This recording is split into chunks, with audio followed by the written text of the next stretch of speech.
OBC. जगाला शांतीचा संदेश देणारे तथागत गौतम बुद्ध, ज्या माणसाविषयी म्हटलं जातं वो आदमी नहीं भगवान था, सर पे उसके खून का निशान था, झोली फटी थी दोस्तों लेकिन फिर भी झोली में उनके संविधान था, असे ते भारतरत्न विश्वरत्न डॉक्टर बाबासाहेब आंबेडकर.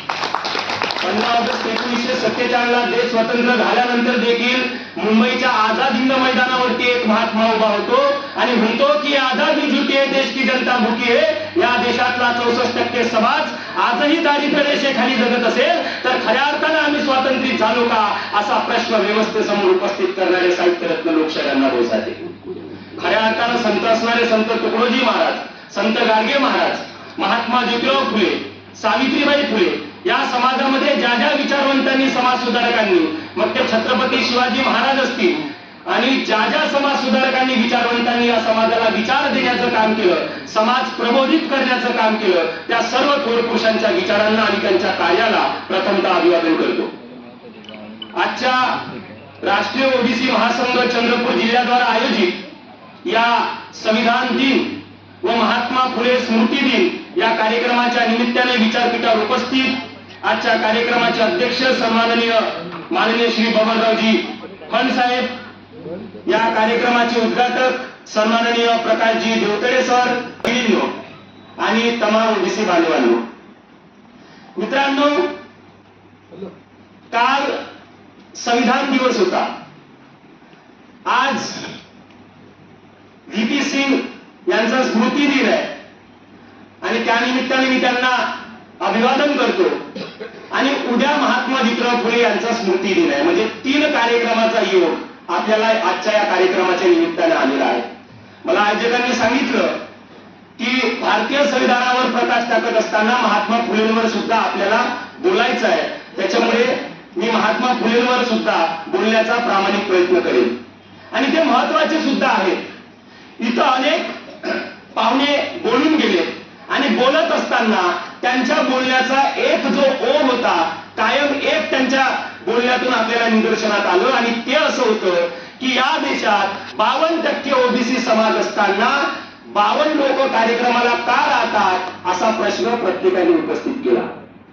पण याचं मूळ कारण जर कुठलं असेल मित्रांनो, तर या कार्यक्रमामध्ये तुम्हाला त्याचं मूळ कारण दिसेल. त्याचं कारण असं आहे, 52% असणाऱ्या ओबीसी समाजाला आमचे हक्क आणि अधिकार आम्हाला देणारं भारतीय संविधान समजलं का, हा सर्वात मोठा प्रश्न आहे. आणि म्हणून या कार्यक्रमाचं आयोजन केलं.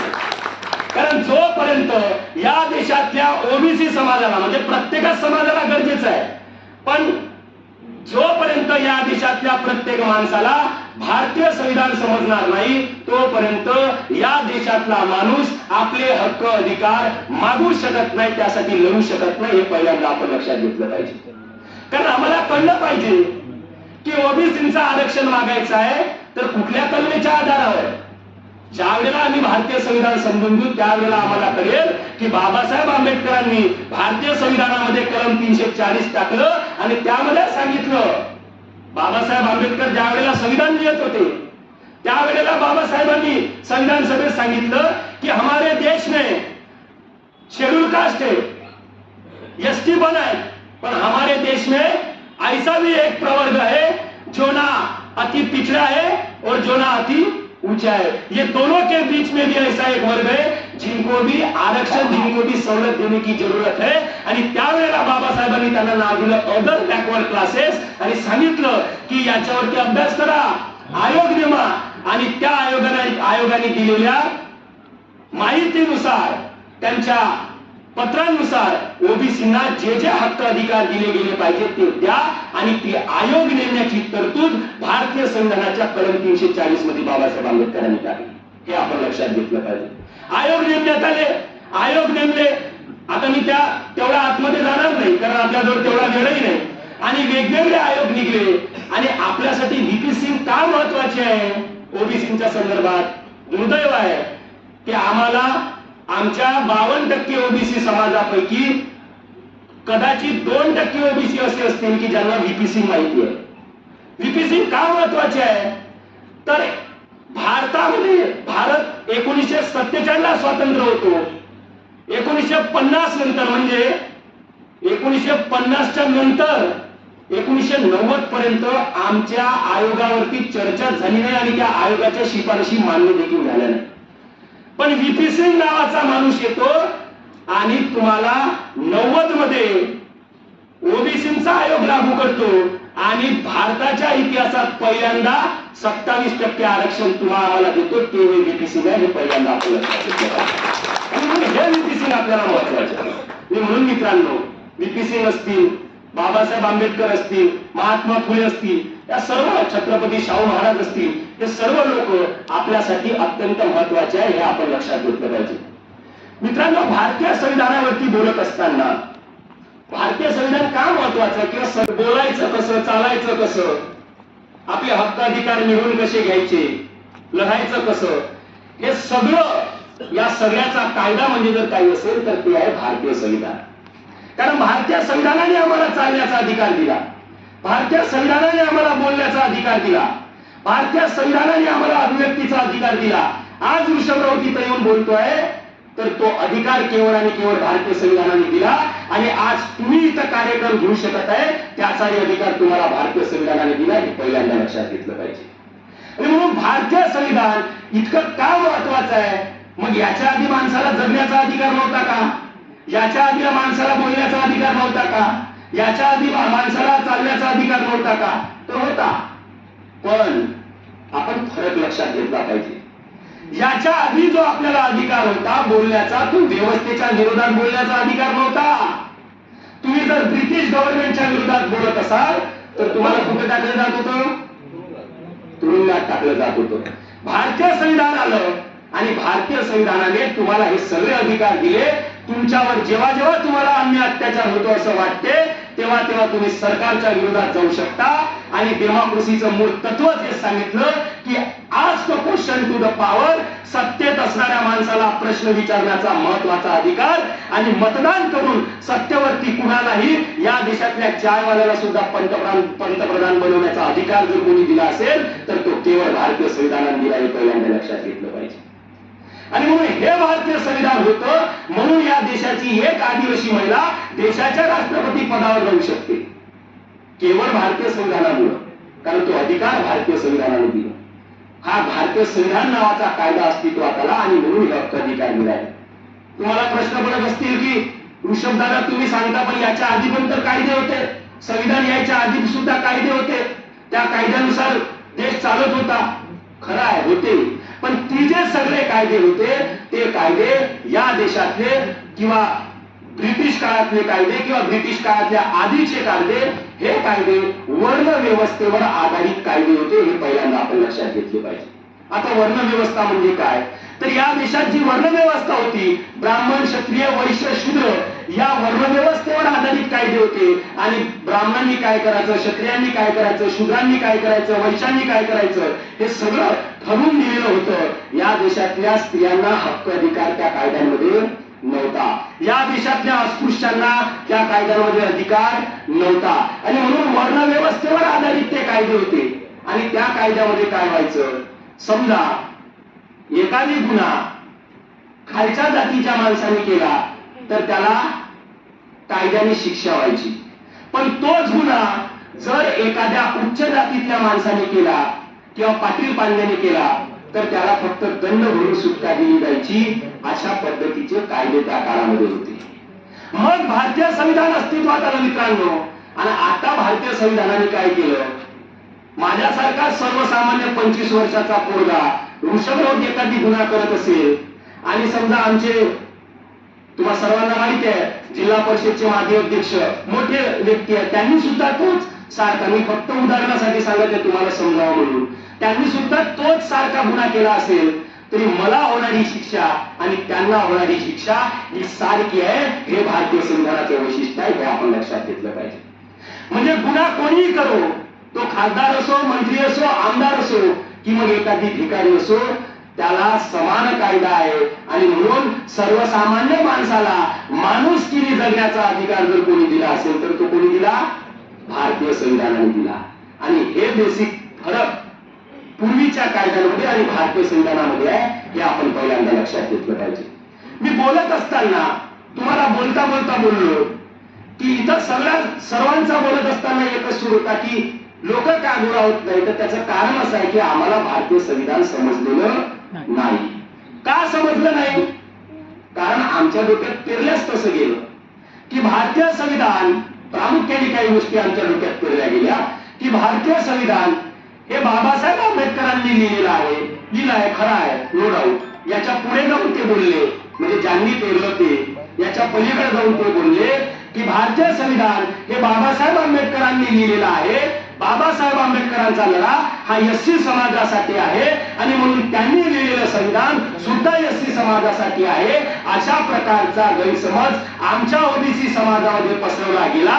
परिणामी आमचा ओबीसी समाज संविधान समजून घेण्याचा कधी त्यांनी प्रयत्नच केला नाही आणि म्हणून आम्हाला संविधान समजलेलं नाही. हे पहिल्यांदा आपण लक्षात घेतलं पाहिजे. आणि म्हणून मला आपल्याला सांगायचं आहे, बाबासाहेब आंबेडकरांचा लढा फक्त एससी समाजासाठी होता का? जर बाबासाहेबांचा लढा एससी समाजासाठी असता तर भारतीय संविधानात ओबीसीसाठी 340 कलम कशाला टाकलं असतं? हिंदू कोड बिल लिहित असताना फक्त एससी समाजाच्या स्त्रियांचाच विचार केला असता, संबंध स्त्रियांचा का बरं विचार केला?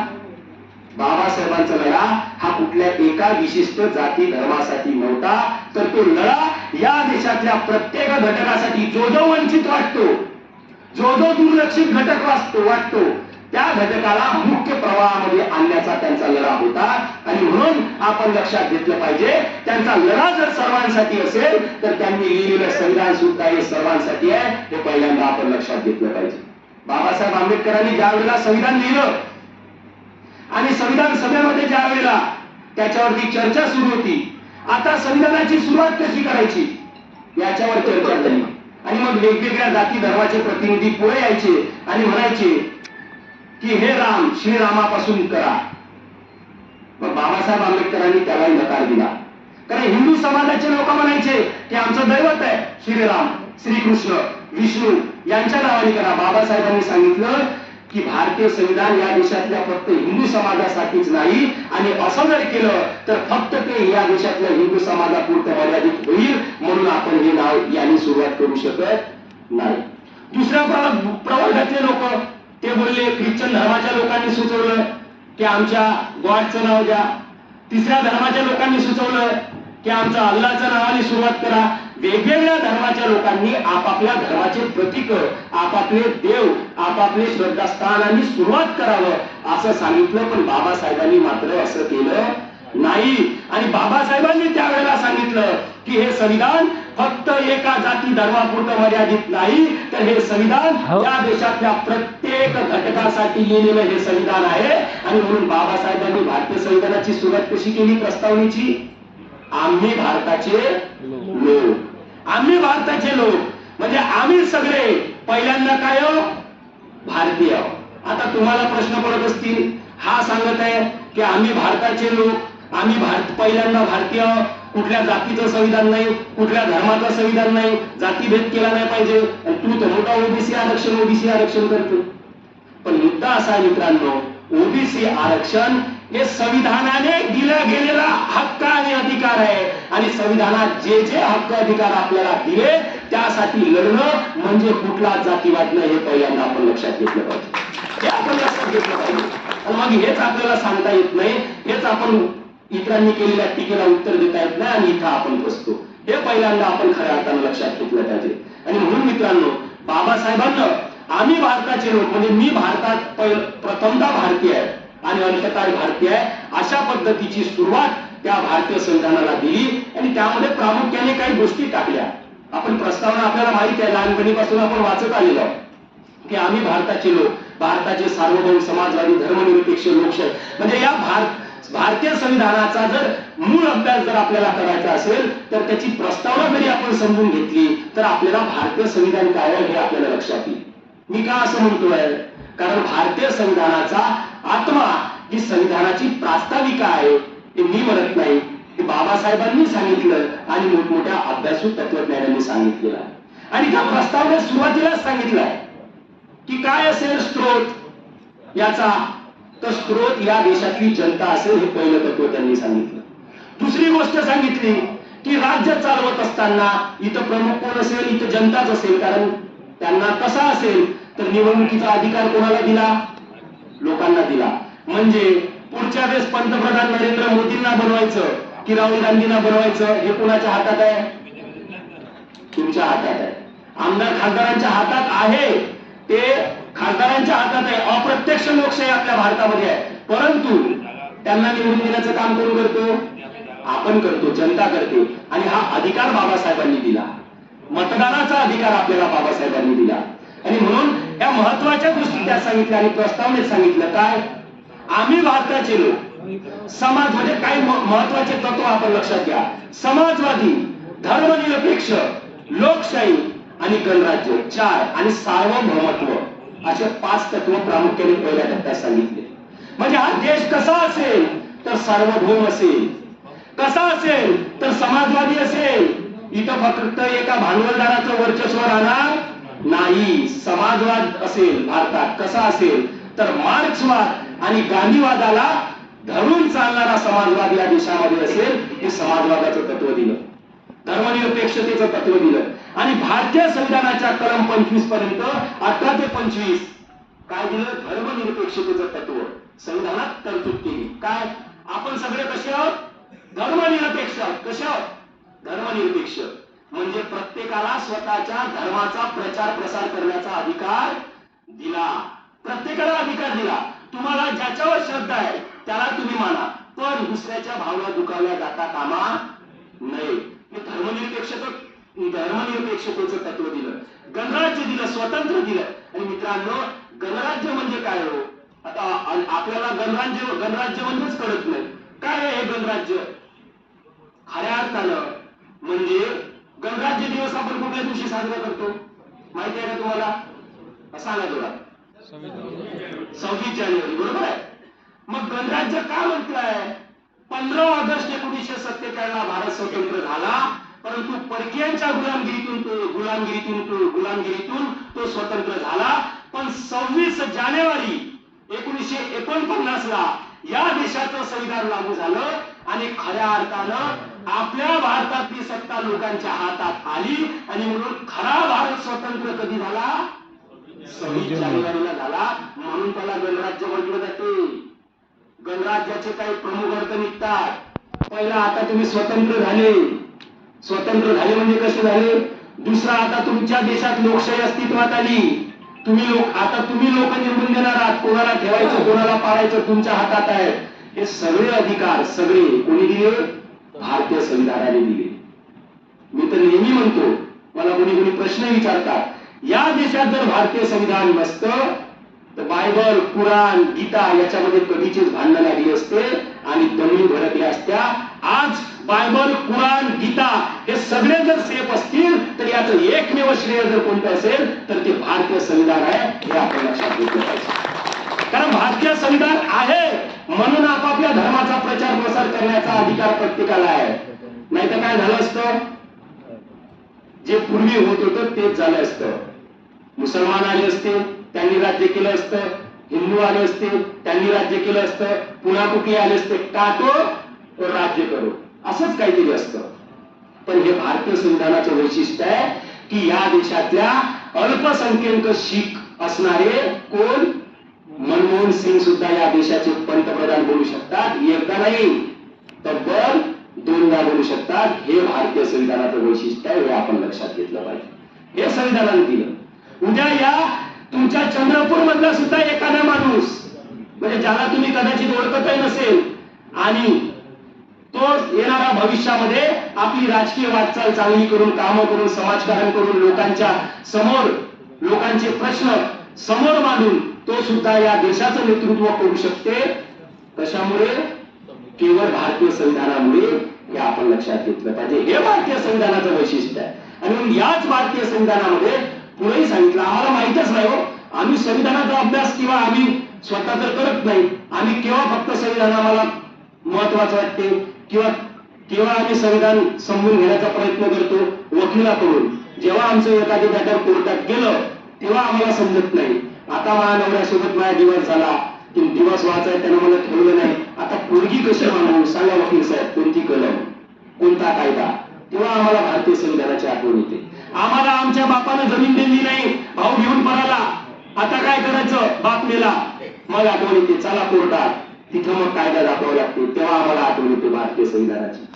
आणि म्हणून लक्षात घ्या, तुम्ही जीवन जगत असताना, जन्मले तेव्हापासून मरेपर्यंत तुम्ही जे ज्या कृती करतात त्याच्यामध्ये भारतीय संविधानाचा सर्वात मोठा वाटा आहे, हे पहिल्यांदा आपण लक्षात घेतलं पाहिजे. भारतीय संविधान जर नसतं तर गरीब मुलाचं राज्यच या देशात प्रस्थापित झालं नसतं, झालंच नसतं. मी तुम्हाला सांगितलं ना, जो मोठा त्यांनी गुन्हा केला तर त्याला शिक्षा नाही, आणि जो छोटा त्यांनी गुन्हा केला तर त्याला शिक्षा. हे पूर्वीच्या कायद्यांमध्ये होतं. भारतीय संविधानाने हे मक्तेदारी मोडीत काढली आणि माणसाचं कायद्याचं राज्य निर्माण केलं. कायद्यासमोर समानता, कायद्यासमोर सगळे काय आहे, समान आहे, ही भावना भारतीय संविधानाने रुजवली. हे भारतीय संविधानाने आपल्याला खऱ्या अर्थाने दिलं. आणि म्हणून मित्रांनो, आपण पुढे जात असताना आपण लक्षात घेतलं पाहिजे की याच भारतीय संविधानाच्या प्रस्तावनेत आपल्याला असं सांगितलं आहे की आम्ही भारताचे लोक, भारताचे एक सार्वभौम, समाजवादी, धर्मनिरपेक्ष, लोकशाही गणराज्य घडवण्याचा व त्याच्या नागरिकत्वास सामाजिक, नीट लक्ष द्या या शब्दांकडे, सामाजिक, आर्थिक व राजनैतिक न्यायाचं तत्व भारतीय संविधानाने दिलं. पण कोणता न्याय? सामाजिक, आर्थिक व राजनैतिक न्याय. म्हणजे या सामाजिक क्षेत्रात, राजनैतिक क्षेत्रात आणि आर्थिक क्षेत्रात सर्वांना काय असला पाहिजे? समान न्याय असला पाहिजे. कोणी पैसेवाला आहे म्हणून तोच पुढे गेला पाहिजे असं नाही. कुठल्याही जातीचा असो त्याला संधी मिळाली पाहिजे. विचार अभिव्यक्तीचं स्वातंत्र्य, आपला विचार मांडण्याचं स्वातंत्र्य आपल्याला दिलाय. तुम्हाला जर समजा मोदी साहेबांचा एखादी निर्णय पटत नसेल तर त्याला विरोध करण्याचा अधिकार कोणी दिला?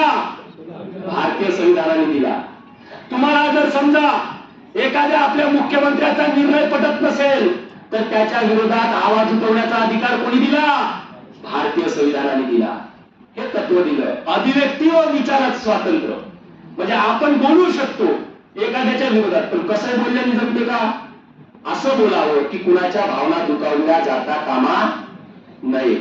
म्हणजे स्वातंत्र्य दिलंय, पण कसंही स्वातंत्र्य दिलेलं नाही. स्वातंत्र्य म्हणजे स्वैराचार नव्हे. स्वातंत्र्य आहे, तुम्हाला बोलण्याचा अधिकार आहे, पण कसं बोलायचं हे तुम्हाला कळलं पाहिजे. दुसऱ्याला त्याचा त्रास होता कामा नये. तुम्हाला चालण्याचा, आंदोलन करण्याचा अधिकार आहे, परंतु त्याच्यामुळे कायदा व सुव्यवस्थेचा प्रश्न निर्माण होता कामा नये. हे स्वातंत्र्य भारतीय संविधानाने दिलं. हे सगळं आपण लक्षात घेतलं पाहिजे. आणि महत्वाची बाब, दर्जाची व संधीची समानता, हे महत्वाचं तत्व भारतीय संविधानाने दिलं. काय आहे दर्जाची व संधीची समानता? सर्वांना समान दर्जा असला पाहिजे. सर्वांना समान दर्जा असला पाहिजे. तुम्हाला माहित आहे पूर्वीच्या काळामध्ये शेड्यूल कास्टचा माणूस किंवा ओबीसी समाजाचा एकदम गरीब घरचा माणूस उच्चवर्णीय लोकांसोबत बसू शकत होता का? नाही बसू शकत होता. एकाच विहिरीचं पाणी पिऊ शकत होता का? नाही पिऊ शकत होता. मग काय दिली आता? संधीची समानता. सर्वांना काय आहे? दर्जाची व संधीची समानता. सर्वांना सारखा दर्जा कोणी दिला? भारतीय संविधानाने दिला. न्यायालयामध्ये कुठेही हात जर दर्जा कोणी दिला असेल तर हा भारतीय संविधानाने दिला. हे पहिल्यांदा आपण लक्षात घेतलं पाहिजे. समानता दिली म्हणजे प्रत्येकाला संधी मिळाली पाहिजे. म्हणजे एखाद्या जागी आताच आपण बोलत असताना इथं बोललो, काय बोललो की संपूर्ण जागा खुल्या वर्गातल्या होत्या, सरांनी निवेदन दिलं आणि मग ते बदलवून आलं आणि परत निघलं. म्हणजे कुठेही जर जागा निघत असेल तर तिथे प्रत्येकाला संधी मिळाली पाहिजे. हा अधिकार कोणी दिला? भारतीय संविधानाने दिला. आणि म्हणून मित्रांनो, भारतीय संविधान फार महत्वाचं आहे, फार महत्वाचं आहे. आर्थिक समानता प्रस्थापित झाली पाहिजे. बाबासाहेब आंबेडकरांना ज्या वेळेला विचारलं की बाबासाहेब तुम्हाला लोकशाही म्हणजे काय वाटतं, तर त्यावेळेला बाबासाहेब आंबेडकर उत्तर देतात की रक्ताचा एक थेंबही न सांडवता केली गेलेली आर्थिक, सामाजिक व राजनैतिक क्रांती म्हणजे खऱ्या अर्थानं लोकशाही आहे. हे उत्तर बाबासाहेबांनी दिलं. आता ही यातली मी एकच महत्वाची तुम्हाला सांगतो क्रांती. रक्ताचा थेंब सांडवण्याचं काम कळलं नाही पाहिजे, पण राजनैतिक क्रांती झाली पाहिजे. राजकीय क्षेत्रात सगळ्या जातीचे लोक, सगळे लोक वरती गेले पाहिजे. गरीबातला गरीब सुद्धा वरती गेला पाहिजे, त्याला सुद्धा प्रतिनिधित्व मिळालं पाहिजे. सामाजिक दृष्ट्या तो मागास नसला पाहिजे, त्याला आपल्या बाजूने बसण्याचा अधिकार दर्जा असला पाहिजे. आणि या देशामध्ये आर्थिक दृष्ट्या दरी निर्माण होता कामा नये. आर्थिक क्रांती म्हणजे या देशात विशिष्ट लोकांची मक्तेदारी राहू नये, हे खऱ्या अर्थानं बाबासाहेबांना सांगितलं. आज काय परिस्थिती आहे, काय परिस्थिती आहे, दुर्दैव आहे हो आपल्या देशाचं. म्हणजे या देशात अशी व्यवस्था आहे, अशी परिस्थिती सध्या आहे की एखादा माणूस आपल्या बायकोला वाढदिवसानिमित्त करोड रुपयाचं हेलिकॉप्टर गिफ्ट देते, बक्षीस देते, आणि दुसरीकडे आमच्या ग्रामीण भागातला एक असा माणूस आहे, असा बाप आहे, जो स्वतःच्या पोराला कुठे घेऊन जाते, यात्रेला घेऊन जाते, आणि त्या यात्रेमध्ये दुकानाला गेले असते, त्या दुकानामध्ये खेळ भांडवल, हेलिकॉप्टरचं भांडवल असते, खेळणं असते, ते खेळणं पोरगं बापाला घेऊन मागते, पण त्याचा बाप त्याला ते खेळणं घेऊन देऊ शकत नाही का, कारण खिशात खेळणं घेऊन त्यासाठी 50 रुपये नाही, आणि दुसरीकडे 50 करोड रुपयाचं हेलिकॉप्टर स्वतःच्या बायकोला गिफ्ट देणारे लोक याच देशात आहे. ही एवढी मोठी गरिबी श्रीमंतीची तरी आपल्या देशात निर्माण झाली. हे बाबासाहेबांना अपेक्षित नव्हतं, आणि म्हणून बाबासाहेबांनी सामाजिकता सांगितली. कशासाठी, की गरिबी श्रीमंतीची एवढी दरी या देशात तयार होता कामा नये, हे बाबासाहेबांना अपेक्षित होतं. आणि म्हणून मित्रांनो लक्षात घ्या, याच्या मागे काय कारण आहे, याच्या मागे बरेचसे कारण आहे. भारतीय संविधानाचा आम्ही किती मान ठेवतो, किती ठेवतो, मला सांगा. या देशात लोकांचा मतदानाचा जर अधिकार काढून घेतला तर तुमचं काय महत्व आहे, काय महत्व आहे, मला उत्तर द्या. ऐका, काय महत्व, तुमचा मतदानाचा जर अधिकार काढून घेतला तर तुम्हाला कौडीची किंमत नाही. ऐका, पण तेच मत आम्ही पाचशाने विकतो ना. तुम्ही जर संविधान मूळ चालवून पाहिलं तर भारतीय संविधानामध्ये आपल्या मताला व्हॅल्यू असा दिला नाहीये. शब्द व्हॅल्यू, का व्हॅल्यू, किंमत नाही आपल्या मताला, म्हणजे किंमत कोणी लावूच शकत नाही असं आपलं मतदान आहे. लक्षात घ्या, विकल्या जाऊ शकत नाही. आणि म्हणून मित्रांनो लक्षात घ्या की आपण मतदान करत असताना आमच्यात चूक आहे हो. ही जी गरिबी श्रीमंतीची दरी निर्माण झाली ना, यांना काही हे आमदार, खासदार किंवा हे मोठमोठे लोक जबाबदार नाहीये. आपण जबाबदार आहोत. का जाणीवपूर्वक म्हणतोय मी आलो त्याच्यात का, आताचा सध्याचा ट्रेंड आहे, यांना माझ्यापेक्षा जास्त चांगलं माहिती आहे, कारण हे राजकीय क्षेत्रात वावरणारे लोक आहेत. कुठलाही पक्ष, कुठलाही म्हणतोय मी, राष्ट्रीय स्तरावर जेवढे काही पक्ष आहे ते सगळे पक्ष उमेदवार देत असताना माणसाचं काम पाहते, बरोबर आहे, त्याच्यासोबत पैसाही पाहते, खर्च करू शकते का. आणि तिसरी महत्वाची गोष्ट, हे दोन नसणं चालते, पण ज्या मतदारसंघामध्ये ज्या माणसाची जात जास्त त्या माणसाला उमेदवारी देण्याचं काम आजकालची राजकीय पक्ष का. मग एखाद्या माणसाचं जर काम खूप सुंदर आहे, तो लढतोय, झटतोय, मग त्याची जातच नाही त्या क्षेत्रात, मग त्यांनी कधी उभंच राहायचं नाही का, त्याला कधी निवडूनच द्यायचं नाही का. असं का झालं, पुढे येतो आपण जबाबदार आहे म्हणून मी. आता या माझ्या वाक्यावर तुम्ही राजकीय पक्षांना जबाबदार ठरवला, तेही जबाबदार नाही, आपण जबाबदार आहोत. कसं, कारण त्यांनी का त्या जातीच्या म्हणजे जात का बघितली, कारण आम्ही मतदान मारत असताना जातीच्या नावावर मतदान केलं, धर्माच्या नावावर मतदान केलं, पंथाच्या नावावर मतदान केलं, आणि म्हणून आम्ही जाती धर्माच्या नावावर मतदान केलं, म्हणून पक्षाला तिकीट सुद्धा ज्याची जात जास्त त्याला देण्याचं काम केलं. हे आपण लक्षात घेतलं पाहिजे. कोण जबाबदार आहे, आपण जबाबदार. म्हणून लक्षात घ्या, मतदानाचा अधिकार हा सर्वात महत्वाचा अधिकार आहे, आणि तो जर विकून आपण खात असू तर आमच्यासारखे निर्लज्ज नागरिक लोक कुणी नाही. 500 रुपयाला मतदान, 1000 रुपयाला मटणासाठी, दारूसाठी, असं जोपर्यंत सुरू राहील तोपर्यंत या देशात लोकशाही, खरी लोकशाही प्रस्थापित होऊ शकत नाही. आणि मग आपला विषय भारतीय लोकशाही पुढील आव्हान आहे, हे सर्वात मोठं आव्हान आहे आमचं. कोणतं, लोकशाही जर वाचवून ठेवायची असेल तर आम्हाला काय करावं लागेल, आमचा मतदानाचा अधिकार हा कसा ते एक शस्त्र म्हणून आम्ही तो अधिकार वापरला पाहिजे. आणि तो अधिकार जोपर्यंत आपण शस्त्र म्हणून वापरणार नाही तोपर्यंत खऱ्या अर्थानं आपली लोकशाही वाचू शकत नाही हे आपण लक्षात घेतलं पाहिजे. अजून अनेक आव्हानं आहेत लोकशाही पुढे. बराच वेळ झालाय, मी जास्त वेळ आता आपला घेणार नाही. अजून बरेच आव्हान आहेत. काय आहे तो? म्हणजे लोकशाहीचे 4 आधारस्तंभ आहेत: शासन, प्रशासन, न्यायपालिका आणि इलेक्ट्रॉनिक आणि प्रिंट मीडिया म्हणजे प्रसार माध्यम. मी 4थ्या आधारस्तंभावर येतो महत्वाच्या. हे 4 आधारस्तंभ भारतातले लक्षात येतात का? मी काय म्हणतो? शासन. शासन म्हणजे हे नेते आपले खासदार, आमदार, मंत्री, संत्री, हे झालं शासन. दुसरा आधारस्तंभ प्रशासन. कोण? यांच्या खाली जे चालवतात कार्यालय, कलेक्टर वगैरे वगैरे. आलं लक्षात?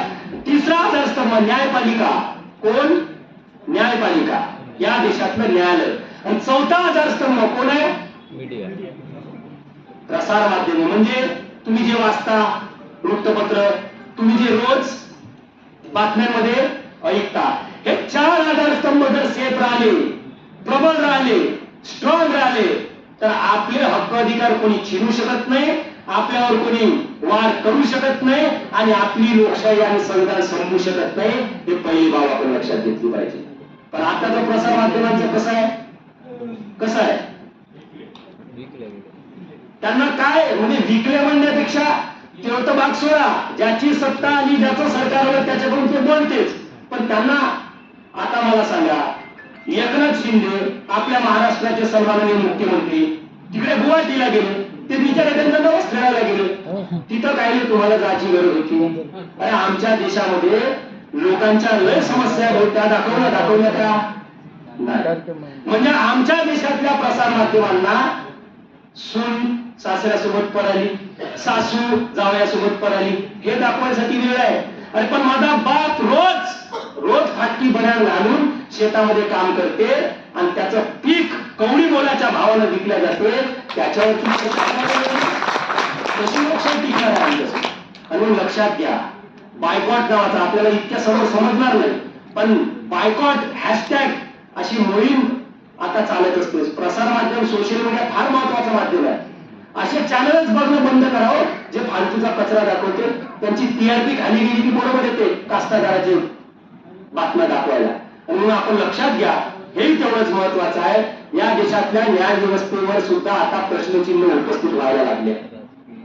कारण या देशातले न्यायाधीशच येतात समोर, पत्रकार परिषद घेतात आणि म्हणतात की आता आमच्याकडून न्यायाची अपेक्षा करू नये कारण आमचे हात कसे बांधलेले आहे. मी म्हणत नाही आणि इथून मी संपल्यानंतर मला प्रश्नही विचारू नका की ऋषभ दादा तुम्ही असं कसं म्हटलं की न्याय व्यवस्था विकलेली आहे. मी नाही म्हणत. स्वतः त्या न्यायालयाचे, सर्वोच्च न्यायालयाचे न्यायाधीश येतात, पत्रकार परिषद घेतात आणि म्हणतात की आमच्याकडून या देशातल्या लोकांनी न्यायाची अपेक्षा करू नये कारण आमचे हात बंदिस्त आहे. म्हणजे न्यायपालिकेवर सुद्धा आता दबाव आहे. याचाही विचार तुम्ही आणि केला पाहिजे. याच्यासाठी आता आपण लढलो पाहिजे, झटलो पाहिजे, पुढे गेलो पाहिजे. कोणताही पक्ष असो, हक्क अधिकार मागत असताना समजा मी काँग्रेसचा आहे आणि काँग्रेसचा निर्णय एखादी चुकीचा असेल तरी सुद्धा मी लढलो पाहिजे त्याच्या विरोधात. कारण शेवटी पक्ष महत्वाचा नाही तर आमचे हक्क अधिकार आणि भारतीय संविधान महत्वाचं आहे, हे आपण लक्षात घेतलं पाहिजे. आणि हे जोपर्यंत होणार नाही मित्रांनो, तोपर्यंत खऱ्या अर्थानं आपण संविधानाला अपेक्षित असणारा देश निर्माण करू शकत नाही. कारण बाबासाहेब आंबेडकरांना ज्या वेळेला बाबासाहेब आंबेडकरांनी संविधान दिलं आणि संविधान सभेमध्ये बाबासाहेब भाषणासाठी उभे झाले, त्यावेळेला काय म्हणतात बाबासाहेब आंबेडकर? संविधानाबद्दल बोलत असताना बाबासाहेब आंबेडकरांनी उद्गार काढले की संविधान कितना भी अच्छा हो, वो अंततः गलत ही साबित होगा. कब? अगर इस संविधान को चलाने वाले अच्छे ना हो तो संविधान कितना भी अच्छा हो वो गलत ही साबित होगा. हे बाबासाहेब आंबेडकर म्हणतात. पुढे जाऊन म्हणतात कि संविधान कितना भी बुरा हो वो अच्छा ही साबित होगा अगर उस संविधान को चलाने वाले लोग अच्छे हो तो. म्हणून मान्यवरांना माझी विनंती आहे, भविष्यात तुम्ही आमदार होऊ शकता, खासदार होऊ शकता, योग आला तर तुम्ही मंत्री होऊ शकता आणि मग तुम्ही तिथं जाऊन पोहोचणार आहात. आणि तुम्ही जर समजा गेले, माझ्या शुभेच्छा आहे का तुम्ही जावं, मोठे व्हावं.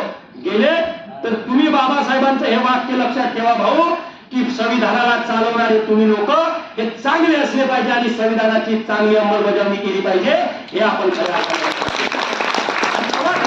संविधानाचा संविधान दिन साजरा केल्याचं खरं सार्थक होईल हे आपण लक्षात घेतलं पाहिजे. आणि म्हणून मित्रांनो, हे संविधान फार महत्वाचं आहे, तुमच्या आमच्यासाठी फार महत्वाचं आहे. आपल्या पोरांना एक वेळचं, बाकी काही नाही सांगितलं तर चालते. अडचण आमची अशी आहे की पोरगं जन्माला आल्यानंतर आम्ही कसं आहे, मेडिकल सायन्स म्हणते, डॉक्टर साहेब आहे तिथं, माझ्यापेक्षा त्यांना जास्त माहिती असेल. मेडिकल सायन्स म्हणते की पोराचा 6 वर्षापर्यंत विकास होत असतो, वयाच्या 6 वर्षापर्यंत जन्मल्यानंतर. नंतर त्याच्या अनुभवात वाढ होत असते, तो शिकत असतो इकडून तिकडून, असं मी वाचलेलं आहे. मी काही डॉक्टर नाही, पण आमचं पोरगं जन्माला आलं की आमची माय मोबाईल इचकत बसते, बाप तिकडे आपलं काम करत असते, आणि पोरगं बोंबललं का त्याच्या हातात मोबाईल, टीव्हीचा रिमोट, आणि त्याच्यामुळे ते पोरगं तिथं काय पाहते, कार्टून पाहते ना. मग ते संवेदनाहीन कार्टून पाहणारा पोरगा मोठा झाल्यावर कसा होणार, कार्टून संवेदनाहीन कार्टून, त्याला संवेदनाच राहणार नाही. पण मग तुम्ही म्हणता की का बरं 52% ओबीसी आहे, 2% का जमा होतात, 50% कुठे गेले. 50% लोकांच्या आमच्या बापांनी कार्टून दाखवलं म्हणून आम्ही कार्टूनच म्हणून राहिलो. आमच्या बापांनी जन्मल्याबरोबर आमच्या हातात जर संविधानाचं पुस्तक दिलं असतं आणि म्हटलं असतं की बापू हे भारतीय संविधान आहे आणि तू जन्मल्यापासून मरेपर्यंत जे काही करणार आहे त्या सगळ्या गोष्टीचा आराखडा या भारतीय संविधानामध्ये लिहिलेला आहे, तुझे सगळे हक्क अधिकार या भारतीय संविधानात आहे, हे तू वाच. पोरानं वाचलं असतं आणि त्याला त्याचे हक्क अधिकार कळले असते, त्याला त्याचे हक्क अधिकार जर कळले असते तर तो अन्यायाविरुद्ध लढण्यासाठी उभा राहिला असता, हे आपण लक्षात घेतलं पाहिजे. संस्कार फार महत्वाचे आहे. संस्कार मी म्हणत नाही, राष्ट्रसंत तुकडोजी महाराज म्हणतात, काय म्हणतात, संस्कार दुष्परिणामकारी न पडावे आतील गर्भावरी, म्हणून मात्या पित्याने सदाचारी राहावे सद्भावे. गुरुदेव सेवा मंडळाची लोक इथे बसले म्हणतात की नाही भाऊ, संस्कार दुष्परिणामकारी न पडावे आतील गर्भावरी, म्हणून मात्या पित्याने सदाचारी राहावे सद्भावे, न करावे अश्लील भाषण, न बघावे दृश्यहीन, न राहावे व्यसनाधीन, दुर्गुणी अंगण खावे. ऋषभराव जर समजा अश्लील भाषण देत असेल तर माय पोट्ट अश्लील बोलल्याशिवाय राहणार नाही. याचं तुकडोजी महाराजांनी लिहून ठेवलं. आणि याचा संदर्भ जर तुम्ही इतिहासात गेले तर राष्ट्रमाता राजमाता जिजाऊंच्या आयुष्यातलं उदाहरण तुम्हाला या संदर्भात मला आठवलं म्हणून सांगतो आणि थांबतो. लवकरच शेवट करतो, जास्त वेळ आपला घेणार नाही, बराच वेळ झालाय मला माहिती आहे. आणि म्हणून राष्ट्रमाता राजमाता जिजाऊ अशाच एकदा बसलेल्या होत्या, पोटामध्ये शिवाजी महाराज होते, महाराजांचा जन्म अजून झालेला नव्हता, मासाहेब गरोदर होत्या, पोटात शिवाजी महाराज होते. आणि शिवाजी महाराज पोटात असताना मासाहेबांकडे 3 दासी आल्या आणि मासाहेबांना म्हणे, मासाहेब तुम्ही नाराज का, अशा नाराज का बसलेला, तुमच्या पोटामध्ये राजे आहेत, ते काही दिवसांनी जन्माला येणार आहेत आणि तुम्ही नाराज आहात, तुम्ही नाराज राहाल तर पोरावर काय परिणाम पडतील. आणि म्हणून त्या पहिल्या दासीने मासाहेबांना विचारलं की मासाहेब तुम्ही नाराज का, तुम्हाला काही खावंसं वाटत आहे का. मासाहेबांनी उत्तर दिलं की नाही, मला काहीच खावंसं वाटत नाही. दुसरी दासी आली, म्हणे मासाहेब तुम्हाला काही खावंसं वाटत नाही, मग काही बघावंसं वाटतं का, आमच्या आईला बघावंसं वाटतं तसं. मासाहेबांनी उत्तर दिलं काहीच बघावंसं सुद्धा वाटत नाही. तिसरी दासी हुशार होती, ती मासाहेबांकडे आली आणि मासाहेबांना म्हणे की मासाहेब काही खावंसं वाटत नाही, काही पाहावंसं वाटत नाही, मग काही करावंसं वाटते का, असा प्रश्न विचारल्याबरोबर बाजूला संशयात असलेली तलवार राष्ट्रमाता राजमाता जिजाऊंनी काढली, दाट निशाणी उभ्या झाल्या आणि म्हणे की हो काही खावंसं वाटत नाही, काही पाहावंसं वाटत नाही, पण काहीतरी करावंसं वाटते. काय करावंसं वाटते तर हातात नंदी तलवार घ्यावंसं वाटते, घोड्यावरती स्वार व्हावंसं वाटते आणि या देशावरती कष्टकरी काम करी लोकांवरती अन्याय अत्याचार करणाऱ्या हरामखोरांना शेतातली कणस कापून काढावंसं वाटते. आणि हा विचार पोटामध्ये असणाऱ्या शिवाजी महाराजांवरती पडला. आणि म्हणून शिवाजी महाराजांनी अशाच लोकांना कापलं ज्यांनी अन्याय अत्याचार केला, मग तो कोण्या जाती धर्माचा असो. हे सांगण्याचं तात्पर्य एवढंच होतं की आम्ही म्हणतो की आमचा समाज जागृत होत नाही, संविधान समजत नाही. अरे पण तुम्ही समजून सांगण्याचा प्रयत्नच कधी केला, तर त्याला समजणार आहे. म्हणून मित्रांनो लक्षात घ्या, हे खऱ्या अर्थाने इथून सुरुवात होत असते. आणि म्हणून आपण आपल्या मुलाला काही नाही सांगितलं तर चालते, पण हे सोडा, वाचणारा पोरगा तयार होत नाही म्हणतो आपण. का तयार होत नाही? माणूस मोठा कशाने ठरतो? एखाद्या माणसापाशी खूप पैसा आहे म्हणून माणूस मोठा ठरत नाही, खूप प्रॉपर्टी आहे म्हणून तो मोठा नाही. त्या माणसाने किती पुस्तकं वाचले, त्याला ज्ञान किती आहे आणि तो किती ज्ञानी माणूस आहे याच्यावरून त्याचं मोठेपण ठरत असते. आणि म्हणून मित्रांनो, हेही आपण खऱ्या अर्थाने या संविधान दिनाच्या निमित्ताने लक्षात घेतलं पाहिजे. महात्मा फुलेंचा स्मृती दिन उद्याला आहे, आपल्या सर्वांना माहिती आहे. आपल्या समाजासाठी त्यांचं सुद्धा फार महत्वाचं योगदान आहे.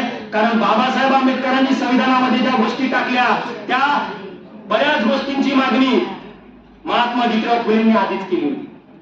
1882 ला भारतात हंटर कमिशन आलं. त्या हंटर कमिशन समोर शालेय शिक्षण सक्तीसह मोफत करण्यात यावं आणि आमच्या सर्वसामान्य लोकांना शिक्षणाचा अधिकार मिळावा, ही मागणी कोणी केली होती? महात्मा फुलेंनी केली होती. ती भारतीय संविधानात मग बाबासाहेब आंबेडकरांनी घेतली. आणि म्हणून मित्रांनो, हेही सगळं तेवढंच महत्वाचं आहे. याचाही विचार आपण या आजच्या दिवशी केला पाहिजे.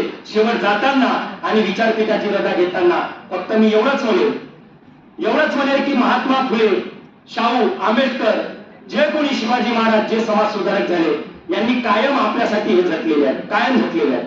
फक्त त्यांचा विचार आपण किती घेतला याच्यावर थोडासा प्रकाश टाकणं आणि विचार करणं गरजेचं आहे. कारण महात्मा फुलेंच्या आयुष्यातला मला एक प्रसंग आठवतो. तुम्हाला माहिती आहे, महात्मा फुलेंना, सावित्रीबाई फुलेंना मूल होतं का? उत्तर द्या पटापट, म्हणजे मी पटापट संपवतो. नव्हतं, त्यांनी दत्तक घेतलं होतं. मग महात्मा फुलेंना आणि सावित्रीबाई फुलेंना मूल होत नव्हतं.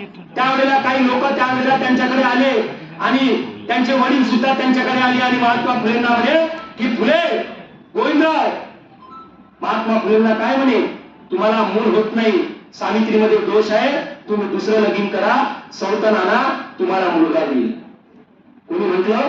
लोकांनी म्हटलं. यावर महात्मा फुलेंनी उत्तर दिलं. काय म्हणते महात्मा फुले? की मला मुलगा होत नाही याचा अर्थ दोष फक्त बाईमध्ये राहू शकत नाही, दोष माझ्यामध्ये सुद्धा राहू शकतो. म्हणून ज्योतिराव संतान, सावित्रीला संतान आणण्यापेक्षा ज्योतिराव संतान कधी पसंत करेल, सावित्रीचं दुसरं लगीन करून द्या, मूल घालायची वार आणार नाही. हा विज्ञानवादी विचार कोणी मांडला? महात्मा ज्योतिराव फुलेंना. आम्ही हा विज्ञानवादी विचार घेतला का? सावित्रीबाई फुलेंना कधीच वडाले फेऱ्या घातल्या नाही. सावित्रीबाई फुलेंना कधीच लक्ष्मीपूजन केलं नाही. सावित्रीबाई फुलेनं कधीच कोणतं पारायण केलं नाही. तरी सुद्धा आदर्श असा नवरा सावित्रीबाई फुलेंना मिळाला की नाही? मिळाला ना. मग आमच्या बाया सकाळ संध्याकाळ वर सावित्रीले त्या वळाच्या भोवताल 10 फेऱ्या मारते की नाही मारत? हिचा नवरा बेवडा राहते. सकाळी गेला, दारू पिऊन आला, संध्याकाळी आला का इले पार ठोकते, तरी वर सावित्रीले हे फेऱ्या मारते. काय म्हणते? 7 जन्म मला असा बेवडा मिळा. किती बुचकली या मानसिकतेत आम्ही जगत आहोत. किती मानसिकता. हे नाही सांगितलं आम्हाला फुलेंनी, हे नाही सांगितलं आम्हाला भारतीय संविधानाने. आणि म्हणून भारतीय संविधान आणि महात्मा फुले हे लिंकच आहे, ते लिंक आहे. कारण महात्मा फुलेंनी जो विज्ञानवादी विचार सांगितला, तोच विज्ञानवादी विचार भारतीय संविधानामध्ये मांडलेला आहे. माणूस वैज्ञानिक दृष्टिकोन जोपासणारा असला पाहिजे, असं आपलं भारताचं संविधान म्हणते. आणि म्हणून मित्रांनो, हे खऱ्या अर्थानं आपण या प्रसंगी लक्षात घेतलं पाहिजे आणि भारतीय संविधान समजून घेतलं पाहिजे. महात्मा फुलेंचे हे विचार खऱ्या अर्थानं समजून घेतले पाहिजे. बरेचसे वादात्मक विषय असतात. कधी सावरकरांचा विषय निघतो, कधी शिवाजी महाराजांवर कोणी टीका करून गेलं असं म्हणतात. ते राजकीय लोक, त्यांना कामं धंदे नाही, ते तेच करत असतात. त्यांचा तोच कार्यक्रम असतो. कोणीतरी बोललं त्याच्यावरती हायलाईट होणं, तो त्यांचा भाग आहे. पण आपण वाचलं पाहिजे, आपण खरं समजून घेतलं पाहिजे, आपण त्याचा अभ्यास केला पाहिजे. असे अनेक वादातले विषय आहेत. एक शेवटचा प्रसंग तुम्हाला सांगतो आणि आपली रजा घेतो. महात्मा ज्योतिराव फुले आणि शिवाजी महाराज यांचाही संबंध आपण खऱ्या अर्थानं लक्षात घेतला पाहिजे. ही जी परंपरा आहे, बाबासाहेब आंबेडकरांपर्यंत आलेली, भारतीय संविधानापर्यंत आलेली, ही काही अशीच आली का? तिकडं तथागत गौतम बुद्ध, संत परंपरा, शिवाजी महाराज, तुकाराम महाराज, शिवाजी महाराज, महात्मा ज्योतिराव फुले, शाहू महाराज, बाबासाहेब आंबेडकर, ही अशी परंपरा चालत आलेली आहे, लक्षात घ्या. आणि म्हणून महात्मा ज्योतिराव फुलेंनी शिवाजी महाराजांचा अभ्यास केला, त्यांच्या पूर्वजांचा अभ्यास केला, मग शाहू महाराजांनी महात्मा फुलेंचा अभ्यास केला, मग बाबासाहेब आंबेडकरांनी शाहू महाराज वाचले, शाहू महाराजांचं काम बघितलं, फुलेंना वाचलं आणि मग त्यांना कळलं की महात्मा फुलेंनी असाच लढा दिला का, असाच लढा नाही दिला. महात्मा ज्योतिराव फुले एकदा बसलेले होते. जेम्स डग्लस नावाचा माणूस भारतामध्ये आला, पाश्चिमात्य विचारवंत होता. त्या जेम्स डग्लसला शिवाजी महाराजांबद्दलची माहिती मिळाली, त्यांनी ती वाचली आणि शिवाजी महाराज सारखा माणूस भारतामध्ये राहतो हे त्याला कळलं, म्हणजे होऊन गेला असं त्याला कळलं. तो भारतात आला. भारतात आल्यानंतर त्यांनी शिवाजी महाराजांच्या समाधीचा शोध घ्यायला लागला. पहिला दिवस गेला, समाधी सापडली नाही. दुसऱ्या दिवशी शोधायला लागला. असे तब्बल 4-5 दिवस गेले, समाधी काही सापडली नाही. का शोधली असेल समाधी? त्याला वाटलं की एवढा मोठा विचारवंत, एवढा मोठा राजा, ज्याच्या काळात प्रजा सुखी होती, ज्यांनी कधीच गोरगरिबावर अन्याय अत्याचार केला नाही, अशा राजाचा आपण शोध घेतला पाहिजे. आणि म्हणून तो शोध घ्यायला लागला. त्याला समाधी सापडली नाही. नाराज झाला, वापस आला आणि त्या काळातल्या एका वृत्तपत्रामध्ये त्यांनी त्याची ही खंत लिहून ठेवली आणि त्याने सांगितलं की मी अत्यंत नाराज झालो, माझ्या नशिबी नैराश्य आलेला आहे, कारण ज्या राजाचं कौतुक, ज्या राजाचा पराक्रम मी माझ्या देशामध्ये वाचला आणि ज्या देशात तो राजा घडला त्या देशात त्या राजाची समाधीचा शोध नाही, हे एका वृत्तपत्रात त्यांनी लिहिलं. त्या काळात महात्मा ज्योतिराव फुले वृत्तपत्र वाचायचे. ते वृत्तपत्र महात्मा फुलेंनी वाचलं. तो जेम्स डग्लसचा लेख वाचला आणि फुलेंना प्रश्न पडला, एवढा मोठा राजा आपल्या देशात होऊन गेला, ज्याच्याबद्दलचं शोध घेण्यासाठी बाहेर देशातले लोक आपल्या देशात येतात आणि आपल्यालाच माहित नाही. म्हणून फुले समाधी शोधायला गेले, फुलेंनाही सापडली नाही. दुसऱ्या दिवशी सापडली नाही, तिसऱ्या दिवशी सापडली नाही. चौथ्या दिवशी महात्मा ज्योतिराव फुलेंना गडावरती समाधी सापडली. महात्मा फुलेंनी ती झाडून काढली, काट्या कुट्या तोडल्या, त्याच्यावरती पाणी शिंपलं, धुवून काढली आणि महात्मा फुलेंची समाधी शोधल्याबरोबर त्याच्यावरती महात्मा फुलेंनी ज्या वेळेला साफसफाई केली आणि हळद कुंकू टाकलं, एक भट तिथे आला आणि महात्मा ज्योतिराव फुलेंना म्हणे, अरे अरे कुंभटा, हे काय करतो, मला दक्षिणा द्यायचा विसरून गेला आणि या दगडाचा देव केला. आणि ते सगळे फुलं लाताडून काढली, फेकून दिली. महात्मा ज्योतिराव फुलेंना राग आला. महात्मा ज्योतिराव फुलेंनी त्या भटाला गडावरून खाली फेकण्याची धमकी दिली. भट उठून पळाला. महात्मा फुलेंनी पुन्हा त्या समाधीवरती फुलं टाकले, हळद कुंकू टाकलं आणि शिवाजी महाराजांचा पहिला पोवाडा जगाच्या इतिहासात महात्मा ज्योतिराव फुलेंनी लिहून काढला आणि या देशाला छत्रपती शिवाजी महाराजांची समाधी शोधून दिली. कोणी? महात्मा ज्योतिराव फुले. ते महात्मा ज्योतिराव फुले बाबासाहेब आंबेडकरांनी वाचले आणि महात्मा ज्योतिराव फुलेंना कळलं की अरे मी काय पाप केलं, एवढ्या मोठ्या पराक्रमी राजाची समाधी शोधली, माझं कौतुक व्हायला पाहिजे होतं, उलट मला शिव्या पडायला, हे काय आहे. महात्मा फुले असेच एकदा एका मित्राच्या लग्नामध्ये गेले. सदाशिवराव गोवंडे नावाच्या ब्राह्मण मित्र वरातीत चालत असताना महात्मा फुलेंना हाकलून दिलं. का? कारण तुम्ही शूद्र आहे आणि शूद्रांनी आमच्या सोबत चालायचं नसते. मग महात्मा ज्योतिराव फुलेंच्या डोक्यात लाईट लागली आणि फुले स्वतःला म्हणायला लागले की आम्ही यांच्यासोबत चालू शकत नाही, आम्ही फुलं टाकू शकत नाही, आम्ही पूजा करू शकत नाही. हे काय आहे? हे गुलामगिरी आहे. आणि कशाची गुलामगिरी आहे? तर ही अज्ञानतेची गुलामगिरी आहे. आणि म्हणून हे अज्ञान ही जर गुलामगिरी दूर करायची असेल तर पहिल्यांदा हे अज्ञान दूर केलं पाहिजे. आणि अज्ञान जर दूर करायचं असेल तर माझ्या देशातल्या बहुजन समाजाला शिकवलं पाहिजे.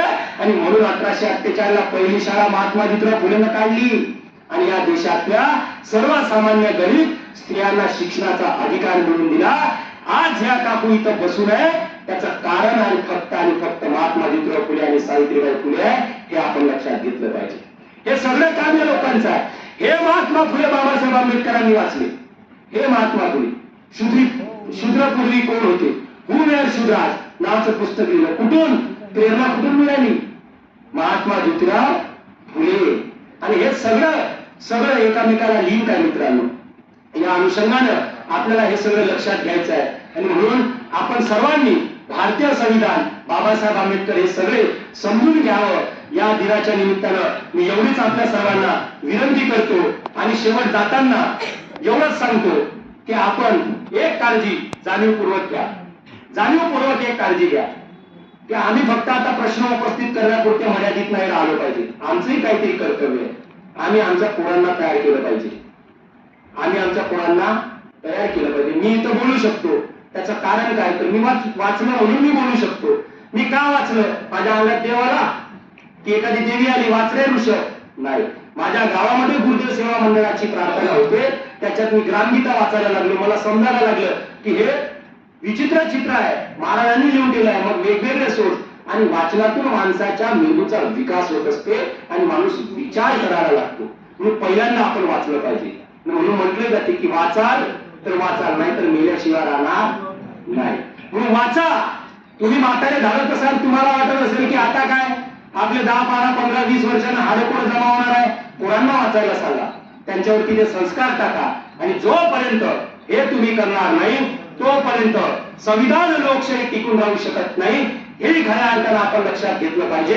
आणि म्हणून हे आपल्या समोरचं आव्हान आहे की आता आपण आपल्या पोरांवर संस्कार टाकले पाहिजे आणि खऱ्या अर्थानं संविधान दिन साजरा केला पाहिजे. तो तुम्ही कराल एवढी मी आपल्याला विनंती करतो. इथून जाताना मला इथं आयोजकांनी आमंत्रित केलं, मान सन्मान दिला, त्याबद्दल आयोजकांचे, राष्ट्रीय ओबीसी महासंघाचे आणि सर्व आयोजकांचे मनापासून धन्यवाद व्यक्त करतो. आपण सुद्धा मला ऐकून घेतलं त्याबद्दल आपल्या सर्वांचे सुद्धा धन्यवाद व्यक्त करतो. आणि इथून जाताना विचारपीठाची रजा घेताना फक्त एवढंच म्हणतो की माणसाच्या माणुसकीचे मी नवे निशाण आहे, माणसाच्या माणुसकीचे मी नवे निशाण आहे. मीच हिंदू, मीच ख्रिश्चन, मीच मुसलमान आहे. कोणत्या तर्फात नाही एकताच चालतो मी. धर्म माझी, जात माझी, फक्त संविधान आहे. धर्म माझी, जात माझी, फक्त संविधान आहे. धन्यवाद.